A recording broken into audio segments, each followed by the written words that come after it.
आंख बंद करने पर जो दिखाई दे, कान बंद करने पर जो सुनाई दे, वही है।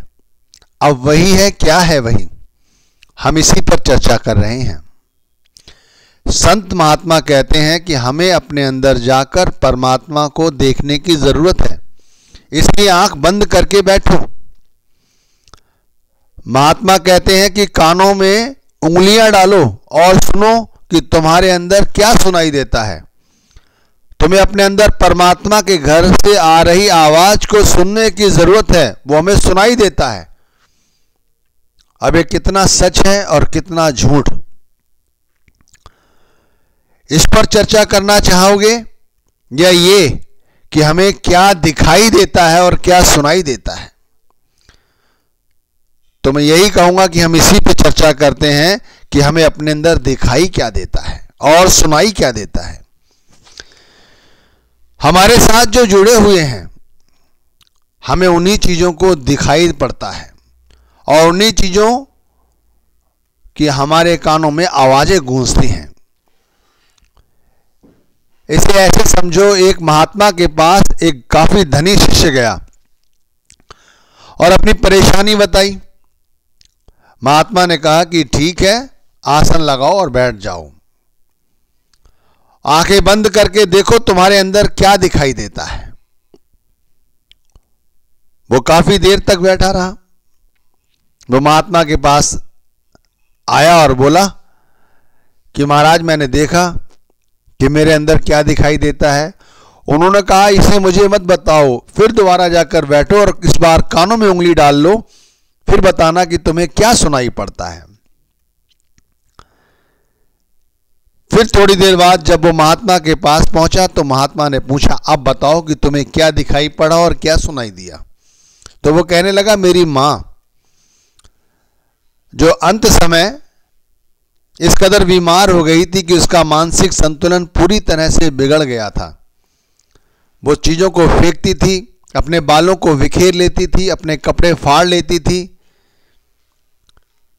मुझे वही सब कुछ दिखाई पड़ा। और उन्होंने कहा, तुम्हें सुनाई क्या पड़ा? तो उन्होंने कहा, उसी की आवाजें मेरे कानों में सुनाई पड़ी कि जब वो चीखती थी, चिल्लाती थी, तो उसी की आवाजें मेरे कानों में आ रही थी।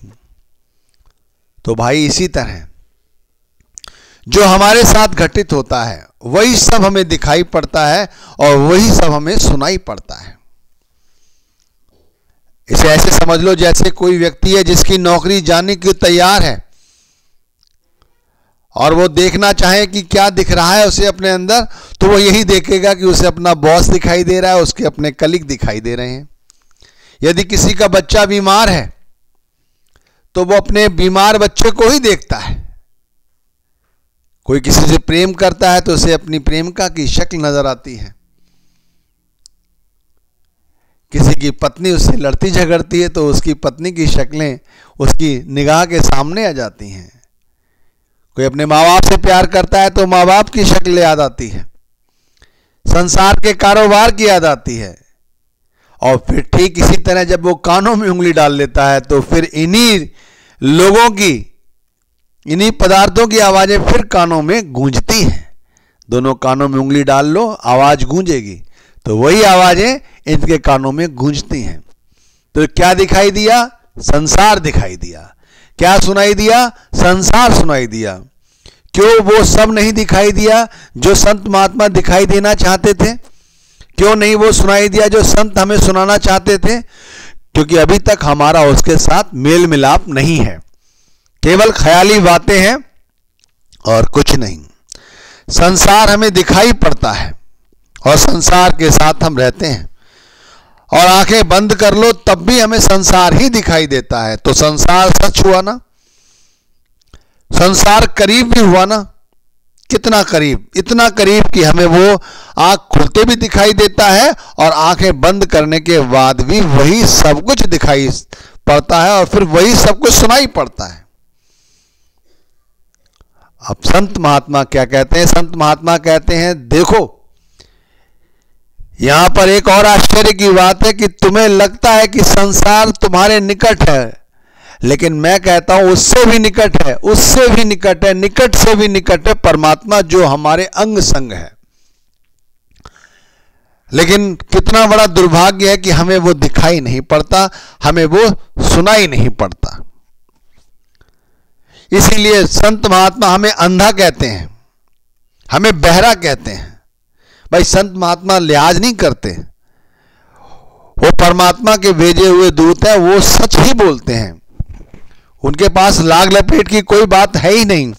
वो सीधे सीधे तौर पे कह देते हैं कि भाई परमात्मा तुम्हारे जानी जान अंग संग है, वो तुम्हें दिखाई नहीं पड़ता, तुम्हें सुनाई नहीं पड़ता। क्यों? क्योंकि तुम अंधे हो। अंधे किस लिए? क्योंकि तुम संसार को देखना चाहते हो, संसार ही देखते हो। लेकिन जो परमात्मा है उसे तुम नहीं देखते और ना ही तुम उसकी सुनते हो। अगर संसार सच होता तो फिर यहां से जाना क्यों होता? रोक लेते अपने आप को। परमात्मा ही सच हुआ ना कि युवा से कब वृद्ध हो गए आप, और आप अपने आप को रोक नहीं पाए। और वृद्ध अवस्था से कब मृत्यु लोक को आप अग्रसर हो गए, तब भी नहीं रोक पाए आप अपने आप को। तो भाई परमात्मा है तभी तो ये चक्र चल रहा है। बच्चा जन्म लेता है, बड़ा होता है, युवा होता है, वृद्ध होता है। अरे भाई और समझो, इसे और समझना है तो सरलता से देखो। सुबह उठते हैं, सूर्य उगता है, चढ़ता है, फिर घटता है, फिर अस्त हो जाता है। ऐसा ही तो है सब कुछ। ये सब कुछ दिखाई पड़ता है। परमात्मा भी तो दिखाई पड़ रहा है, लेकिन एहसास में नहीं है। इसे एहसास कराने के लिए तो संत आते हैं, समझाते हैं। वो कहते हैं आंखें बंद करो और परमात्मा को देखो, कानों में उंगली डालो और सुनो परमात्मा के घर की आवाज। लेकिन आंखें बंद की, दिखा संसार, दिखा परिवार, कारोबार, समाज, देश, मैं, मेरी, यही सब कुछ दिखा। और फिर यही बातें हमारे कानों में गुंजार की। इसीलिए इन्हीं में उलझकर कभी संत मार्ग को सही तरह से नहीं समझ पाए। संतों की शिक्षा कैसी है? बिल्कुल सरल है, सहज है। क्यों सरल और सहज है? क्योंकि उन्होंने अपने एक्सपीरियंस को हमारे सामने सरलता से ही रखा है। उनके साथ जो परेशानियां आई, उन्होंने उन परेशानियों पर विजय प्राप्त किया और उसके बाद उन्होंने हमारे साथ उन्हें साझा करा, वो भी सरलता से कि हम उसे समझ सकें, हमें कठिनाई ना हो। इसीलिए कहा है कि बैठो, आंखें बंद करो और अपने अंदर परमात्मा को देखो। परमात्मा तक पहुंच पाना बहुत बड़ा कार्य है। कहते हैं 84 लाख योनियां निकल जाती हैं, लोग परमात्मा तक नहीं पहुंच पाते। तो अगर मैं 2 शब्दों में कह दूं कि आंखें बंद करो परमात्मा तक पहुंचो, हो जाएगा? इतना संभव भी नहीं है। बहुत सारे संत महात्माओं ने कहा है इधर से ध्यान हटाओ, इधर लगा लो, तो परमात्मा तुम्हें सहजता से मिल जाएगा। बात बिल्कुल सही है, लेकिन इतनी सरल नहीं है। दुनियावी चकाचौंध ने हमें इस कदर से मोहित किया हुआ है कि हम चाह कर भी ये दुनियावी चक्रों से छुटकारा नहीं पा पाते। इसीलिए तो मौत का ग्रास बने होते हैं। डॉक्टरों ने जवाब दे दिया होता है, उसके बाद भी हमारी तृष्णा शांत नहीं होती, हमारी आसक्ति खत्म नहीं होती। हम यही चाहते हैं कि और अभी कुछ बना लिया जाए, कुछ भोग लिया जाए। लेकिन क्या ये सच है? है तो ये सच ही कि हमें जाना है, लेकिन इस सच को हम स्वीकार नहीं करते। आंखें बंद करके उन्हीं को सब कुछ दिखाई पड़ेगा, कान में बंद करके उन्हीं सबको सुनाई पड़ेगा जो आंखें बंद करने से पहले खुली आंखों से वो सपने देखना शुरू करें जो वो संसार के लिए देखते हैं, परिवार के लिए देखते हैं, शरीर के लिए देखते हैं, अपनी मैं मेरी के लिए देखते हैं।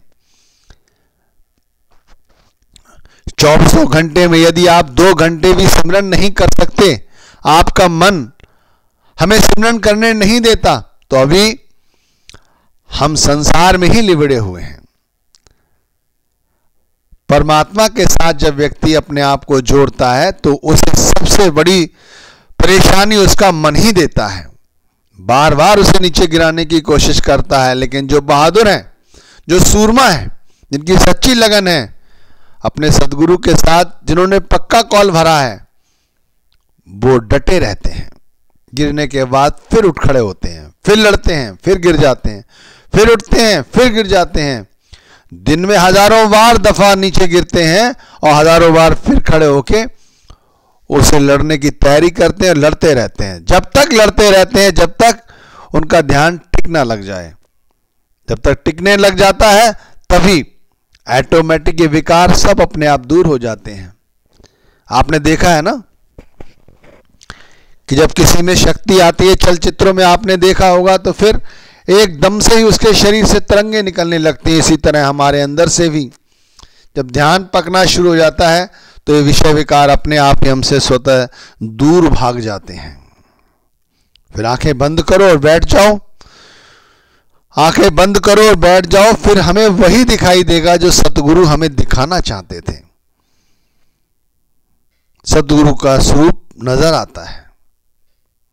प्रेम के साथ, सौहार्द के साथ जब हम बैठते हैं, अपने ध्यान को उस गुरु के नाम के साथ जोड़ते हैं, तब हमें दिखाई पड़ता है वो गुरु का स्वरूप। कहते हैं वो ग्रह नक्षत्र तक दिखाई पड़ते हैं हमें, वो प्रकाश दिखाई पड़ता है। फिर वो ज्योति रूप में हो, सूर्य रूप में हो, चंद्र रूप में हो, पता नहीं किन किन रूपों में वो हमें दिखाई पड़ता है। और इसी तरह जब हम पूरी आस्था और विश्वास के साथ भजन करने लगते हैं, यानी कानों में उंगली डालकर बैठते हैं, तब हमें फिर वही सब कुछ सुनाई भी पड़ता है जो हमें सदगुरु सुनाना चाहते हैं।